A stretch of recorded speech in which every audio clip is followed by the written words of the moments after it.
We have an important hearing today examining the management practices and misconduct at the Transportation Security Administration, the TSA. As we enter the summer travel, many Americans are headed to the airport. We get a lot of people come in from overseas who want to travel domestically, but got a lot of Americans who are taking their families or going on business, the whole array, everything you can think about it. And the numbers are pretty amazing how many people travel on a daily basis.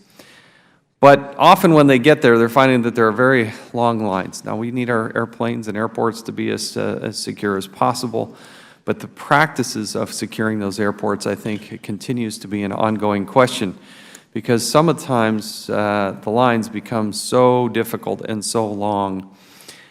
During 1 week in mid-March, nearly 6,800 passengers missed their flights due to long waits at TSA checkpoints. At the Charlotte airport, passengers waited more than 3 hours just to get through security. And many airports are complaining TSA is only getting worse, not better, and yet there has been a rise in the sheer number of people that were working at the TSA, certainly since its inception. But you're also going to find that the attrition rate is pretty stunning, and there's a reason why. I think it's a key indicator as to how the organization is performing and who's being rewarded and not being rewarded, and how do people generally feel about the organization. I think people are patient. They're willing to wait in line if they feel like the airport is becoming secure. But last summer, the Department of Homeland Security Inspector General performed covert testing at TSA's airports security screenings and found, quote, failures in technology, failures in TSA procedures, and human error, end quote. The IG, the Inspector General, testified before this committee that, quote, layers of security were simply missing, end quote. I understand that some recommendations are still outstanding, although I appreciate the TSA has taken steps to address many of the Inspector General's findings. As TSA works to improve security and reduce wait times to reasonable levels, the agency's staffing problem threatens to undermine its progress. Currently, the agency is losing, think about this, these numbers are pretty stunning. They're losing about 103 screeners each week through attrition. Now that's a little bit of a scary number, because I think that's telling us that they really don't like working there. In 2014, this is again a very stunning number, 373 people joined, but 4,644 people departed.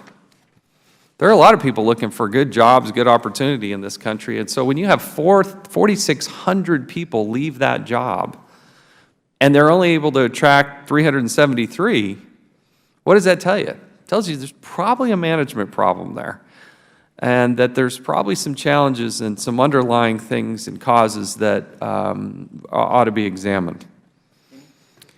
The government actually, I think, does a good job in that it surveys federal employees at all the different agencies across all of government. And remember, there's more than 2 million federal employees out there.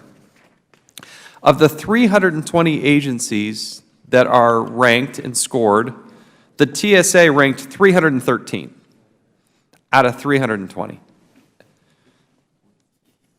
as making it one of the worst places to work.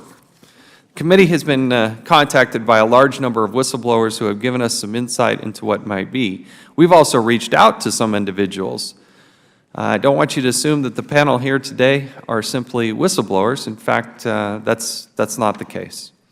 One of the biggest causes that have attributed to its TSA challenges is leadership and management. Strong, effective leadership could not be more important to an agency fraught with problems. Instead, as we've chatted with people and whistleblowers who's come forward, we found that the TSA has developed a highly retaliatory culture that discourages speaking up about problems. They've also raised concerns about leadership failing to punish high-level managers who commit misconduct. When hard-working rank-and-file men and women are severely punished, yet their managers get off easy, it creates a morale problem. And allowing such a culture to fester has a highly detrimental effect on the mission of the agency, keeping the airways safe. I don't care where you are in life or what you're doing, when you see somebody who's doing something bad and it's not fixed, it's demoralizing. And when you have maybe a group of people on the line doing one thing and something happens and they get treated differently than the management, it's very demoralizing. And I think that's clearly what we're seeing at the TSA. Today's hearing is intended to focus on the toll management challenges like this take on TSA employees. There's those tasked with protecting our transportation infrastructure. This brings us to our witnesses today who are here to discuss their own experiences with systematic management leadership challenges at the TSA. Their testimony before this committee, like all of their interactions with this committee, is protected. It is against the law to retaliate against individuals for engaging in protected activity. It doesn't matter if we reach out to them or they reach out to us, they are protected from retaliation. As communications to the press about waste, fraud, and abuse or mismanagement are also protected communications. These important disclosures are often an effective way to bring waste, fraud, and abuse or mismanagement to the attention of those who are in a position to remedy it. But sometimes it doesn't matter how many protections you have in place. Management and leadership in federal agencies find subtle ways to marginalize or demean those who do nothing more than speak the uncomfortable truth. I want to be clear that this committee will not stand for reprisal against individuals for cooperating with congressional investigations. It's especially true for today's witnesses. We appreciate their brave stature to come forward and at some risk, come and chat with us before Congress. But it is the way we're going to get to the truth. It is the way we're going to be able to protect the greater whole.